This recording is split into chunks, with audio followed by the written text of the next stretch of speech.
Hi guys, welcome to Richard Cabile YouTube channel, and today's video, I will teach you how to add Spotify widget on your Samsung Galaxy A02. And okay guys, but before we start, kindly subscribe to my YouTube channel by pressing the subscribe button and the bell to notify you if I have new videos. Okay guys, let's start.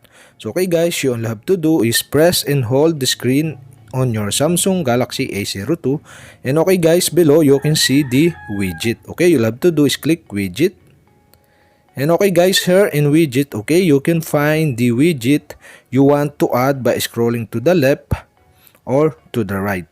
And okay guys, in this tutorial I'll show you how to add Spotify widget on your home screen in Samsung Galaxy A02. And okay guys, you only have to do is press and hold the Spotify widget to add to your home screen. And okay guys, now you can select the position.